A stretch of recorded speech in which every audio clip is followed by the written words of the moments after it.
설날이 되면은 흩어졌던 가족 식구들이 모여서 설에 아주 좋은 시간들을 많이 갖습니다. 행복하게 담소를 나누며 또 좋은 모습을 가지고 기뻐하는 가정도 있고, 어떤 집은요 모였다 갈 때 싸우고 간대요. 이유는 제가 모르겠습니다. 과거에는 이 설 명절이 되면은 미리 자녀들이 와서 설 음식도 차리고, 그리고 또 며칠씩 부모님 집에 있다가 가곤 했는데, 요즘은 설에 대한 그 풍토가 많이 바뀌는 것 같아요. 뉴스에 보니까 집에서 부침개도 안 부친답니다. 그 많이 부쳐놓으면 먹지도 않고 나중에 또 쓰레기통으로 들어간대요. 그래서 시장에 가서, 재래시장에서 먹을 만큼만 필요한 거 다 해놓는답니다. 그거 딱 사다가 한번 딱 먹고 땡 끝난답니다. 지혜로운 것 같아요. 그리고 요즘엔 또 설날도 와서 며칠씩 안 있고, 기껏하면 1박 2일 아니면은 당일에 와서 인사하고 같이 식사 한번 하고 헤어지는 이런 가족 제도로 좀 바뀌어진 것 같아요. 어떤 가정은 또 설이 되면은 연휴가 길다 보니까 가족들 다 데리고 오랜만에 가족들이 만나지 못하잖아요. 그러니까 국내 이렇게 투어하는 집도 있고, 어떤 집들은 해외로 나가는데, 어제 방송에 들어보니까 재래식 시장에 사람이 바글바글 해야 되는데 공항에 사람이 바글바글 해갖고 발 디딜 틈이 없다고 하는 뉴스를 보면서, 야, 금년에도 해외를 많이 나갔구나 하는 생각을 갖게 되었습니다. 여러분, 하여튼 이번 명절을 맞이하면서 가정이 행복하시기를 바랍니다. 가정에 주님의 기적이 넘치기를 바랍니다. 가정에 작지만 하나의 천국이 되기를 바랍니다. 이것이 우리 가정의 진정한 필요한 요소라고 봅니다. 가정의 기본은 결혼이죠. 결혼함으로 말미암아 둘이 만나고 그 밑에서 이제 줄줄이 이제 자녀가 태어나게 됩니다. 오늘 아침에도 어떤 권사님 만났는데 아들이 세 번째 아이를 낳았대요. 그래서 권사님 5만 낳으라고 했더니 권사님 에이 그리고 갑니다. 그 무슨 얘기인지 모릅니다만은 하여튼 줄줄이 아이를 낳음으로 해서 가정이란 그 패밀리가 잘 구성이 되지요.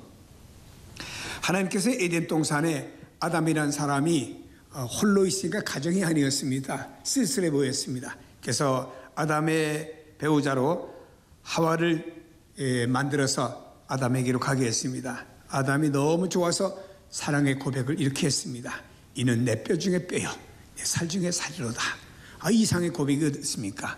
아마 젊은이들이 이거 가지고 써먹으면 백발백중 아마 결혼에 꼴인해 갈 것 같아요.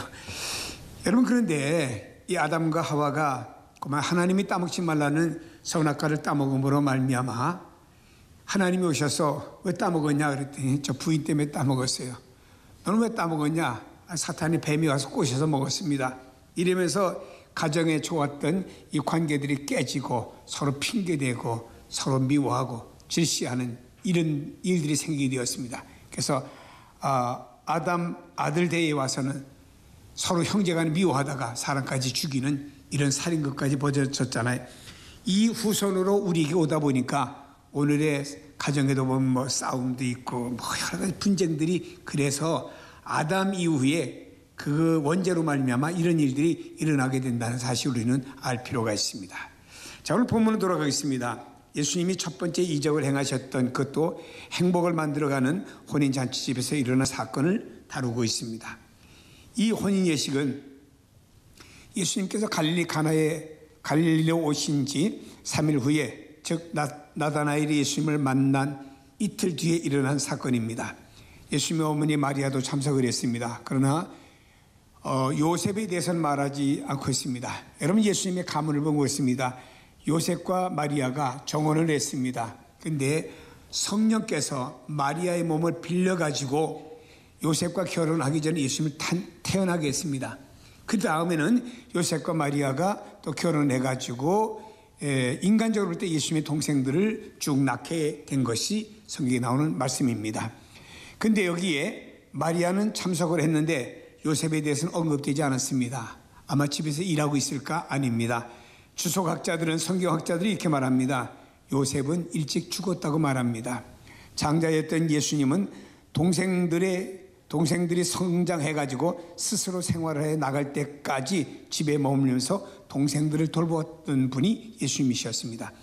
예수님은 모친과 남녀 동생들에게 필요한 것을 제공하기 위해서 어린 나이에도 일을 했습니다. 그러면서 사람이 삶 속에 겪는 고난을 예수님은 청소년 시절부터 겪었던 것을 보게 됩니다. 여러분, 예수님은 서민의 생활을 했습니다. 아버지가 목수 일을 하시다가 돌아가셨으니까 그 대를 이어서, 가업의 대를 이어서 예수님도 목수 일을 하다 보니까 남의 집에 문짝도 짜주고 또 남의 집에 가서 일당을 받고 일하기도 하고 하다 보니까 예수님은 그 가장 낮은 서민층에 일하는 어떤 일을 하시면서 성장했다라고 봐야 될 것입니다. 예수님은 그저 우리가 볼 때는 공생의 3년 기간만 보다 보니까는 예수님 편하게 살 줄 아는데, 예수님은 그 궁전에서 이렇게 호화롭게 살지도 않으셨고 이런 어려운 삶, 어떤 면에서 보면은 우리보다 더 힘든 삶을 주님이 사셨고요. 요즘 청소년들이 알바하면은 24 편의점 가서 시간제로 해서 알바비를 받아오고 합니다만은 그거는 예수님이 하셨던 일과는 차원이 다른, 예수님은 진짜 저 밑바닥에 노동 일을 하시고 성장했다라고 봐야 될 것입니다. 예수님과 제자들이 결혼식에 참여했습니다. 혼인잔치는 즐겁고 행복하며 경사스러운 축제였습니다. 그것은 한 공동체에 있어서 가장 사회적인 행사들 가운데 하나임을 볼 수가 있습니다. 예수님도 한 사회적 존재이셨습니다. 예수님은 사람을 좋아하셨고 사람들도 예수님을 좋아하셨습니다. 예수님은 사람들과 어울리는 것을 좋아하셨습니다. 예수님은 반사회적인 분이 아니셨습니다. 그분은 사람들과 어울리는 걸 좋아하셔서 그래서 늘 사람 중심이었습니다. 어느 곳을 가든지 사람 속에 파묻히고 사람들과 대화를 많이 나누고는 하셨습니다. 예수님의 사역을 보면은 사람에게 초점을 맞춘 것으로서 예수님은 사람들과 함께 했을 뿐만 아니고 자신이 할 수 있는 일을 통해서 사람들을 돕는 역할을 했습니다. 예수님 당시에는 계급사회였습니다. 로마가 이스라엘을 지배했고 또 이스라엘에는 토속적인 종교 유대교가 있었습니다. 유대교 사람들은 바로 자기들 신앙생활 잘하는 자기들끼리만 별도로 그룹을 지어서 살고, 그렇지 않은 세리나 죄인들은 아주 정지하며 그들이 가까이 오는 것까지, 심지어는 옷을 스치는 것까지 아주 불결하다고 생각했던 사람이었습니다. 근데 예수님은 자신을 가리켜서 세리와 그리고 죄인의 친구라고 했습니다. 친구라는 말은 뭔가요? 가까이 하는 이런 사이였다 이 말입니다.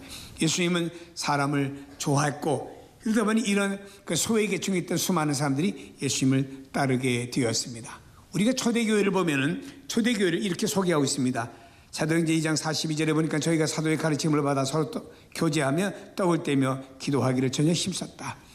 초대교회는 어떤 교회였습니까? 물론 사도들을 통해서 하나님의 말씀에 가르침을 받았고 서로 이렇게 교제했어요. 서로 떡도 먹고 음식도 나누었습니다. 이런 교제가 있었습니다. 즉 초대교회는 그 사회와 격리된 존재가 아니고 사회 사람들을 초청해서 함께 먹고 마시며 아름다운 교제가 있었던 것이 초대교회였다라고 하는 것입니다. 로마서 12장 13절에 보니 성도들이 쓸 것을 공급하며 손대접하기를 힘쓰라. 초대교회들은 손님 대접하기를 힘썼다라고 하는 것입니다. 또 고린도전서 10장 27절에 보니 불신자 중 누가 너희를 청하매 너희가 가고자 하거든 너희 앞에 무엇이든지 차려놓은 것은 양심을 위하여 묻지 말고 먹어라.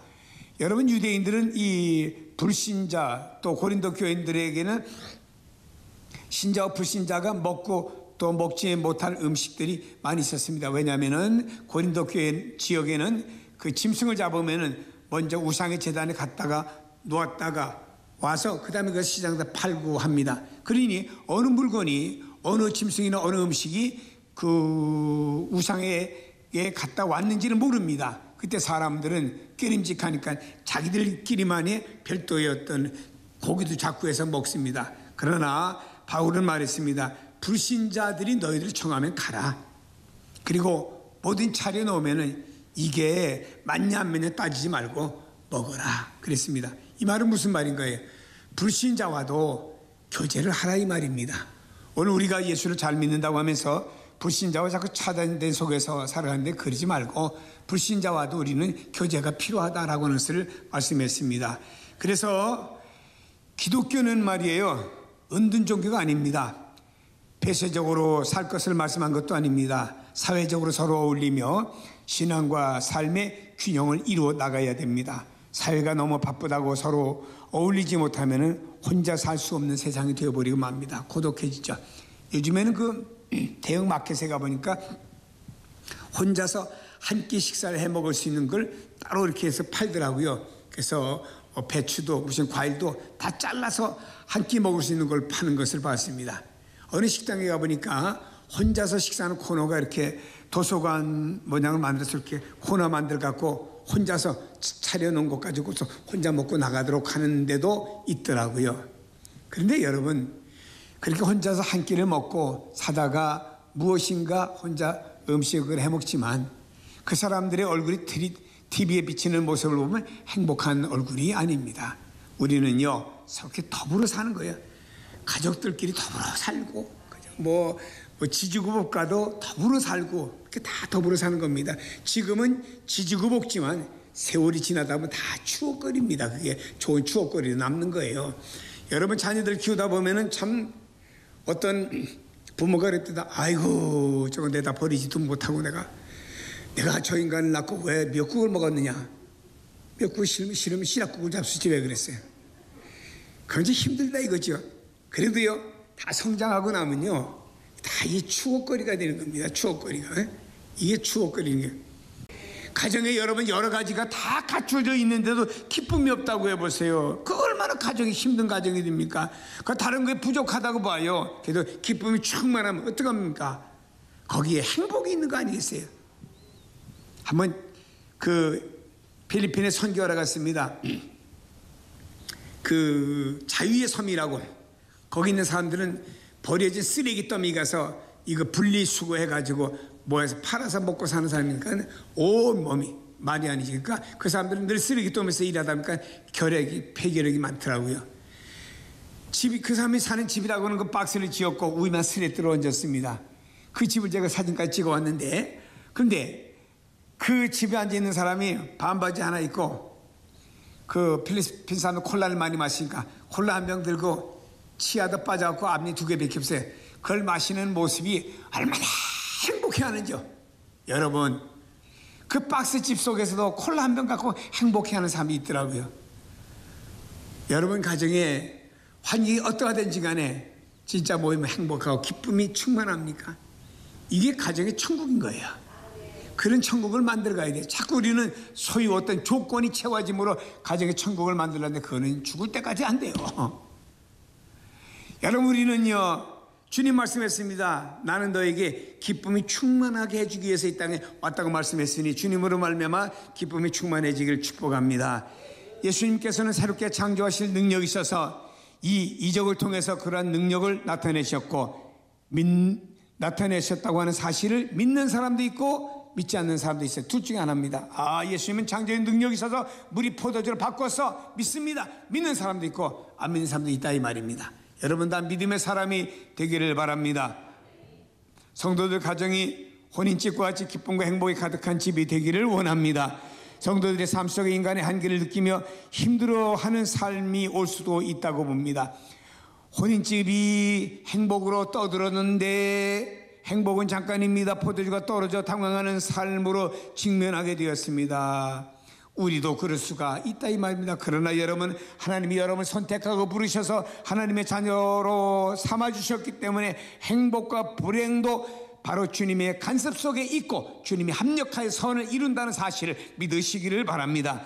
하나님이 지금도 살아계셔서 새롭게 창조하시는 능력, 이적을 통해서 여러분의 삶을 축복해 주시며 여러분의 가정을 축복해 주시는 주님으로 믿기를 바랍니다. 그럼 먼저 우리는요, 매사에 주님을 의지해야 됩니다. 잔치집에 포도주가 떨어졌다는 사실을 당시로서는 매우 곤욕스러운 일이었습니다. 근데 마리아는 이 문제를 어떻게 해결했습니까? 예수님을 의지하고 그 상황을 예수님께 아뢰었습니다. 3절에 보니 포도주가 떨어진지라 예수의 어머니가 예수에게 이르되 저희에게 포도주가 없다 상황을 보고했죠. 하여튼 마리아는 현재 상황을 예수님께 알려드렸습니다. 여러분, 우리가 인생에 있어서 모든 문제를 주님께 알려드리고 주님을 의지해야 됩니다. 시편 37편 5절에 그를 의지하면 그가 이루시고, 잠언 16장 20절에 여호와를 의지하는 자는 복이 있느니라. 잠언 28장 25절에 여호와를 의지하는 자는 풍족하게 되느니라. 잠언 29장 25절에 여호와를 의지하는 자는 안전하리라. 여러분, 삶의 중심에 주님을 모시고요, 여러분 어떤 삶이든지 간에 그 주님을 모시고 겸손히 의지하며 살아갈 때 여러분의 삶 속에는 주님이 복 주는 거예요. 믿음의 사람들은 주님이 복을 주셔야 돼요. 우리 힘들고 어렵고 고통스러운 문제뿐 아니라 어떤 사람은 뭐 이것쯤은 내가 해결할 수 있지, 손 씻고 스스로 해결할 수 있다라고 판단하는 일들도 있습니다. 그러나 여러분, 그 모든 일, 크고 어려운 일이든 내가 할 수 있는 일이든지 간에 이렇게 생각하셔야 됩니다. 따라합시다. 주님이 아니면 해결할 수 없습니다.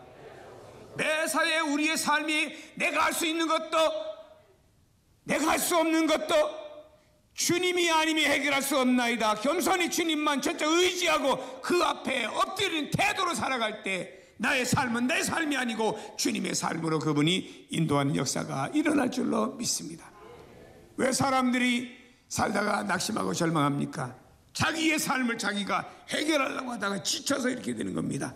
우리는 주님의 삶으로 주님 맡기고 하루하루 그분의 인도하심을 따라 살아갈 때는 놀라운 것이 주님으로 말미암아 새롭게 되는 줄로 믿습니다. 우리에게 중요한 것이 있습니다. 말씀을 따라가야 됩니다. 여러분, 물이 변화의 포도주가 된 것은 어느 때입니까? 주님의 명령을 받은 하인들이 도랑아리에 물을 가득 붓고 그것을 연회장에 갖다 주었을 때입니다. 여기서 주님의 명령을 눈여겨보아야 됩니다. 도랑아리에 물을 가득 채우라고 말씀하셨습니다. 했어요. 그것을 떠서 연회장에 갖다 주라고 명령했습니다. 그대로 했습니다. 여러분, 이것을 여러분 현대적인 머리로 생각해 볼 때 얼마나 황당한 일입니까? 도랑아리 물을 퍼다 물에 부었어요. 이 물을 퍼서 또 연회장에 갖다 주래요. 한번 생각을 해보세요. 이성적으로 판단해 보세요. 이게 논리적으로 판단해 보세요. 말이 맞습니까? 인간적으로 볼 때 그건 순종할 만한 내용이 못 되는 거예요. 아무리 남의 집의 하인이지만 이것은 그 순종하기가 어려운 것이요. 하지만 하인들은 주님의 명령에 무조건 그 피동으로 움직였습니다. 거기에 이유를 달거나 토를 달거나 왜 그래야 될까 생각을 하지 않고 주님 말씀하실 때 그냥 피동으로 그분의 말씀대로 그냥 움직인 거예요. 그대로 퍼다 분 거예요. 퍼서 갖다 준 거예요. 그대로 움직였다 이 말입니다. 그러니까 이 물이 변하여 포도주가 된 이적의 내용은요, 신랑 신부도 몰랐습니다. 하객들도 몰랐습니다. 성경 말씀합니다. 물도온 하인들만 알더라. 하나님의 말씀에 순종하는 사람만이 그 이적을 체험할 수가 있는 것입니다. 예수님께서 사마리아와 갈릴리 사이로 지나가시다가 한 마을로 들어가셨죠. 10명의 한센병 나병 환자가 예수님께 와서 우리 불쌍히 여겨주세요 라고 부탁했죠. 그때 예수님께서 이렇게 말씀했습니다. 가서 제사장들에게 너희 몸을 보이라. 제사장에 누가 가냐면은 이 병 들었다가 나은 사람이 나 나았다라고 간 겁니다. 근데 몸에 병든 몸을 가지고 제사장에 가서 왔습니다 하면은 넌 아직 안 났는데 왜 나한테 왔느냐라고 거절을 당하겠죠. 그러나 이 사람들이 예수님의 말씀을 듣고 바로 제사장에 가기 위해서 행동했습니다. 주님의 말씀에 순종해서 제사장들에게 보이려고 가는 도중에 하나님께서 그 병들을 낫게 해주신 거예요. 말씀에 순종해서 가는 도중에 그를 낫게 해줬다는 말씀을 여러분 어떻게 생각하십니까? 여러분, 또 나면서 앞을 보지 못하는 시각장애인이 있습니다. 주님께 와서 고쳐달라고 했습니다. 주님께서는 땅에 침을 뱉어서 진흙을 이겨가지고 그 사람 눈에 이렇게 발라주었습니다. 시각장애인에게 저 실로암 못에 가서 씻으라고 그랬습니다. 이 사람은 주님의 말씀을 듣고 실로암 못을 향해서 물어 더듬더듬하면서 갔습니다. 가서 주님의 말씀대로 그 물을 찍어서 눈을 씻는 순간 눈이 떠진 거예요.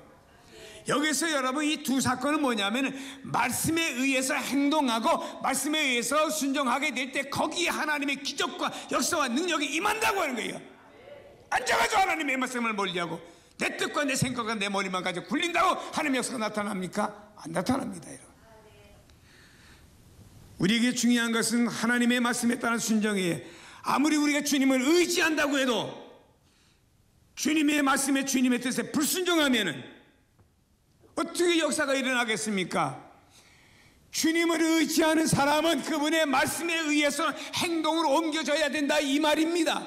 이것이 내 생각과 내 뜻에 내 경험으로 맞든 안 맞든 떠나서 행동으로 옮겨져야 된다라고 하는 거예요. 행동하는 믿음이에요. 말씀은 내 이성으로 판단하지 말고 오직 우리 주의 말씀을 따라서 행동하는 사람이 됩시다. 그 다음은 주님이 역사하십니다. 아브라함이 독자 이삭을 하나님 앞에 드리고 여호와 이레라는 축복을 받았죠. 하나님 미리 준비하셨다, 이 말입니다. 하나님 그 어느 날 아브라함에게 말씀했습니다. 아브라함아, 너 100살에 준 독자 이삭을 저 모리아 산으로 데려가서 돌로 제단을 쌓고 그에 나무를 놓고 아들 그 위에 올려놓고 칼로 그 심장을 찔러서 죽여서 제물로 바치라. 아브라함은요, 하나님 시킨 대로 했어요. 아들을 죽이겠다고 아버지가 칼 들었어요. 여러분, 칼 들었습니다. 아들의 심장을 향해 찌르기 직전이었습니다. 하나님 스톱시켰죠. 그리고 수풀에 걸린 어린 양을 준비했죠. 이게 여호와 이레죠. 그리고 난 다음에 창세기 22장 16절을 보니까 이렇게 말씀합니다. 여호와께서 이르시기를 내가 나를 가리켜 맹세하노니. 여러분, 하나님이 하나님을 가리켜 맹세한다는 말씀은 성경에 이렇게 많이 없어요. 아브라함에게 하나님이 내가 나를 가리켜, 여호와가 나를 가리켜 맹세하노니 내가 이같이 행하여 내 아들 독자까지 아끼지 아니하였은즉, 그 다음에 하나님께서 아브라함에게 내가 네게 큰 복을 주고 라고 성경은 말씀하고 있습니다. 오직 주의 뜻이라고 하면은 무조건 순종해가는 사람이 되세요. 앞뒤 재고 생각하고 골머리하고, 주님은 여러분의 그 골머리 생각하고 앞뒤 재는 그 속에서 일하시는 하나님 아닙니다. 주님은 그분의 말씀을 믿고 그분의 뜻에 의해서 움직여지는 사람에게 주님은 일하시는 분이십니다. 여러분요, 우리는 주님께서 베푸신 기적을 단지 신비한 먼 옛날 이야기로, 여기 요한복음에만 나오고 이스라엘에 있는 먼 옛날 이야기로 생각해서는 안 됩니다. 본문은 우리가 이 세상 살아가는데 필요한 매우 귀중한 교훈을 주고 있는 거예요. 그 중에 하나는 인간의 지혜가 있다 해도 한치 앞에도 내다보지 못하는 유약한 존재임을 보여준 것이고요. 두 번째로는 크고 작던 인생의 모든 문제는 주님께 가져가야만이 해결받는다는 것이고요. 세 번째는 주님을 의지하되 내 뜻을 철저히 주님께 복종시켜야 함을 보여주는 것입니다. 예수님의 능력의 결과는 어떻게 되었지요? 여러분, 신랑과 신부의 필요가 충족되어서 그들이 가서 아니 하겠더니 다른 집에 처음에 좋은 거 주다 나중에 못한 거 주는데 이 집에는 처음보다 나중에 더 좋은 거 준다고 얼마나 칭찬하는지 몰라요. 신랑과 신부가 한 것도 아닌데. 그리고 하나님의 영광이 이를 통해서 드러났고요. 제자들이 주님을 따르면서 반신반의했는데 이 기적의 현장을 보면서 제자들이 야 하면서 신앙이 더 견고해지게 되었습니다.